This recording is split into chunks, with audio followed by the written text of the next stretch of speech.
I was there when Jay Slater's body was found, the mountain's echo that won't fade. It's etched onto my retina, a scene rendered in the harsh, unforgiving light of a Tenerife noon exactly 1 year ago today. The smell, a cloying, sickly sweet tang mixed with the dry dust of the barranco, still catches in my throat unexpectedly.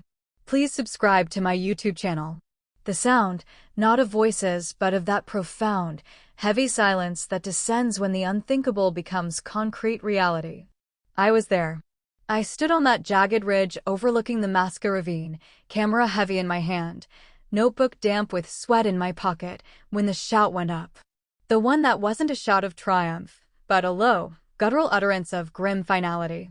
They'd found Jay Slater. A year. 365 days.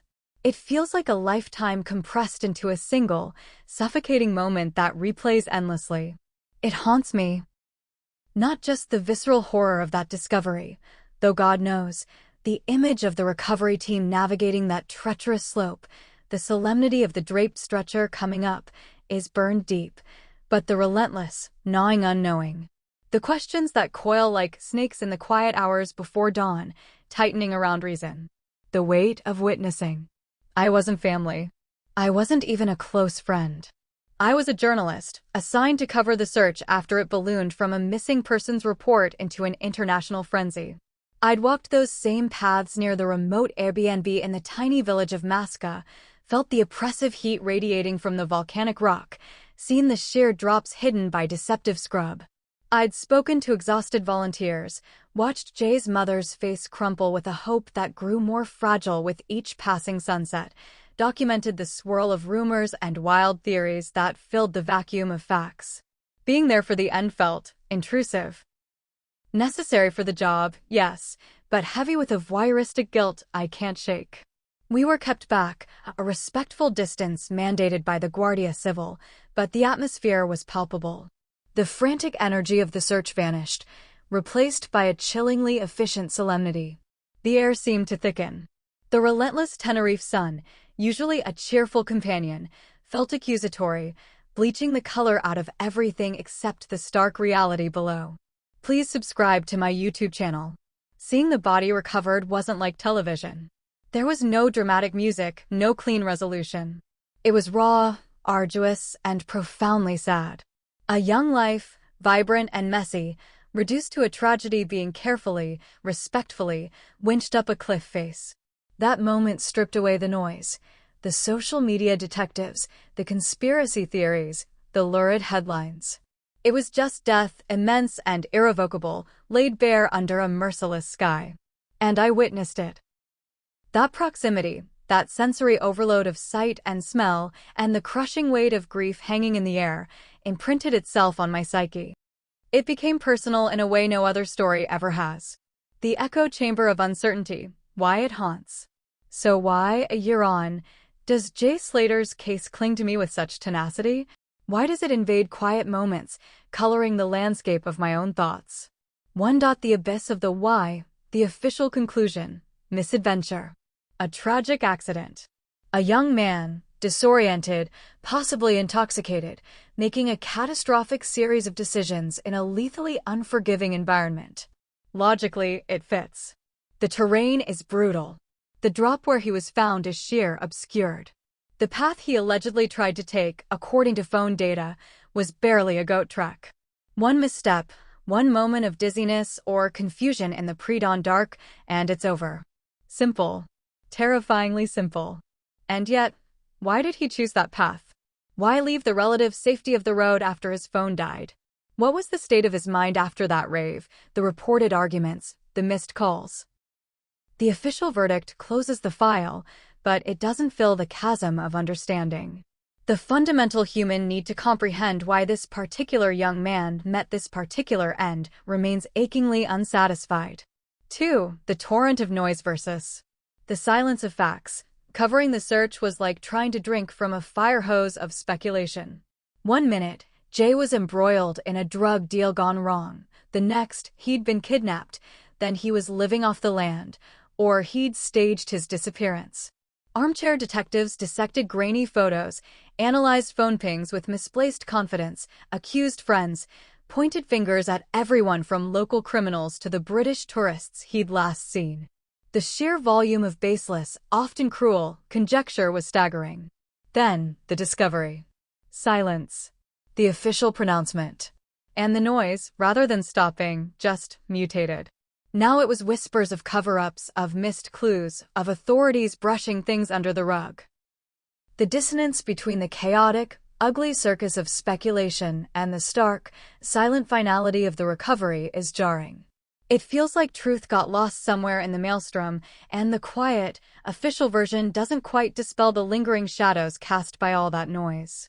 The lack of concrete answers, despite the finality, leaves space for the ghosts of those theories to linger. Please subscribe to my YouTube channel. 3. The intimacy of the terrain. Having walked near that ground, felt the sun-baked rock, seen the deceptive beauty hiding deadly drops, it's impossible to abstract Jay's fate. It's not just a news item, it's a specific, tangible place where a specific life ended. I can picture it too clearly. The isolation. The sheer scale of the landscape swallowing a single human whole. The vulnerability it exposes.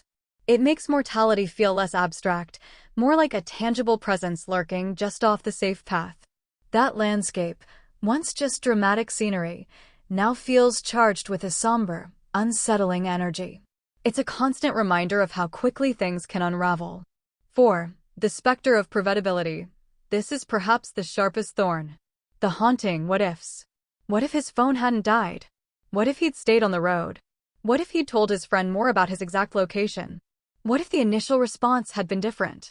Accident or not, the sequence of events feels like a chain of small, unfortunate choices and circumstances that aligned with horrifying precision.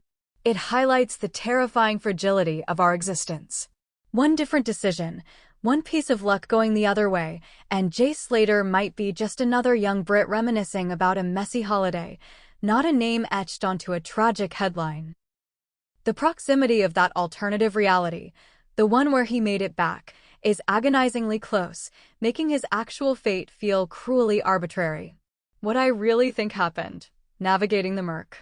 So, after a year of carrying this, after sifting through the official reports, the rumors, the terrain, and the indelible memory of that day on the ridge, what do I believe?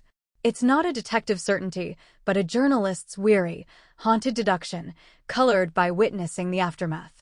I believe the official conclusion of misadventure is the most probable explanation. The evidence, as presented, points overwhelmingly towards a tragic accident. The location, remote, treacherous, matching his last phone ping. The timeline, leaving the party in an unknown state, the long walk in darkness or dawn twilight. The terrain unforgiving with hidden dangers. The lack of any compelling evidence of foul play, no signs of struggle on the body, as reported. No credible witnesses placing him with anyone else after leaving the party, no indicators of robbery or violence beyond the fall itself. Please subscribe to my YouTube channel. However, and this is the crux of why it haunts me, believing the most probable explanation doesn't dispel the fog of unease entirely. It doesn't silence the whispers of the unresolved. The state of mind, what was Jay thinking? This is the biggest void. Reports suggested panic in his final calls. Had he taken something that impaired his judgment? Was he genuinely lost and terrified? Was he fleeing something, even if just his own anxiety or a perceived threat that wasn't real? The absence of a clear psychological snapshot at that critical moment leaves a gaping hole.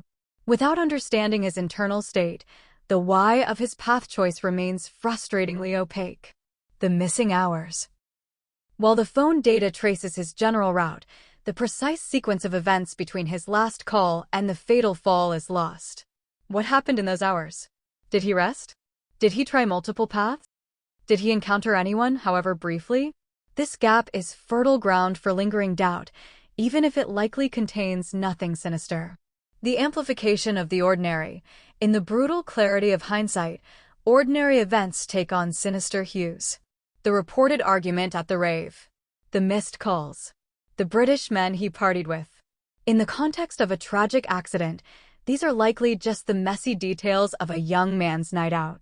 But in the vacuum before the discovery and lingering afterwards, they became focal points for suspicion. Knowing the endpoint makes the beginning seem fraught with ominous meaning it probably never had. Separating the signal from the noise becomes incredibly difficult, even now. The human need for narrative, accident feels incomplete. It lacks agency, motive, a clear villain or hero. It's random, senseless. Our brains crave narratives with cause and effect, with meaning. A simple slip leading to death feels almost insultingly banal compared to the complex, dramatic theories that swirled. Accepting misadventure requires accepting a terrifying randomness that is deeply unsettling.